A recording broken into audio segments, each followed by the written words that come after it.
Assalamualaikum warahmatullahi wabarakatuh. Sebelumnya perkenalkan saya Khairul Rahmatullah NIM 2005106079 dari Prodi Pendidikan Jasmani kelas B angkatan 2020. Jadi sebelumnya di sini saya akan menjelaskan tentang mata kuliah manajemen Penjas Orkes. Di yang salah satunya yaitu ada bagian kedua yaitu aplikasi fungsi manajemen dalam pendidikan. Antara lain ada planning, organizing, leading, dan actualing dan controlling. Selanjutnya yaitu yang pertama adalah A.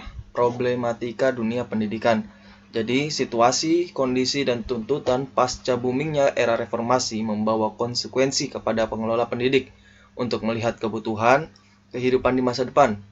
Maka merupakan hal yang sangat logis ketika pengelola pendidikan mengambil langkah antisipasi untuk mempersiapkan diri bertahan pada zamannya, mempertahankan diri dengan tetap mengacu pada pembenahan atau perbaikan total mutu pendidikan berkaitan erat dengan manajemen pendidikan adalah sebuah keniscayaan. Yang selanjutnya ada fungsi manajemen dalam pendidikan. Nah, fungsi manajemen dalam pendidikan ini yang termasuk dalam materi akan membuat fungsi manajemen dalam pendidikan yang meliputi ada planning, rencana, organizing atau pengelolaan, leading, kepemimpinan, actualing, dan controlling. Nah, menurut dari beberapa pendapat para ahli dapat disimpulkan bahwa manajemen adalah serangkaian kegiatan yang di dalamnya terdapat suatu proses yang berbeda, yaitu planning, organizing, leading, actualing, dan controlling, sehingga bisa memanfaatkan sumber daya yang ada untuk mencapai tujuan dengan efektif dan lebih efisien. Nah, yang kedua ini ada unsur-unsur manajemen.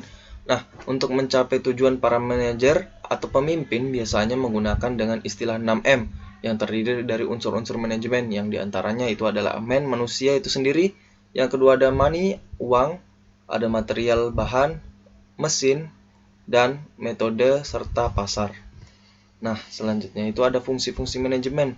Nah, untuk menuju poin education change atau perubahan pendidikan secara menyeluruh, maka manajemen pendidikan adalah hal yang harus diprioritaskan atau diutamakan untuk kelangsungan pendidikan sehingga menghasilkan output yang diinginkan. Walaupun masih terdapat institusi pendidikan yang belum memiliki manajemen yang bagus dalam pengelolaan pendidikannya itu sendiri. Manajemen yang digunakan masih konvensional, masih yang lama, sehingga kurang bisa menjawab tantangan zaman dan terkesan tertinggal dari modernitas itu sendiri. Nah, kita mulai masuk ke dalam fungsi-fungsinya. Nah, fungsi yang pertama itu ada perencanaan. Nah, perencanaan merupakan susunan langkah-langkah secara sistematik dan teratur hingga mencapai tujuan organisasi atau memecahkan masalah tertentu. Perencanaan juga diartikan sebagai upaya memanfaatkan sumber-sumber yang tersedia dengan memperhatikan segala keterbatasan guna mencapai tujuan secara efisien dan efektif seperti tadi.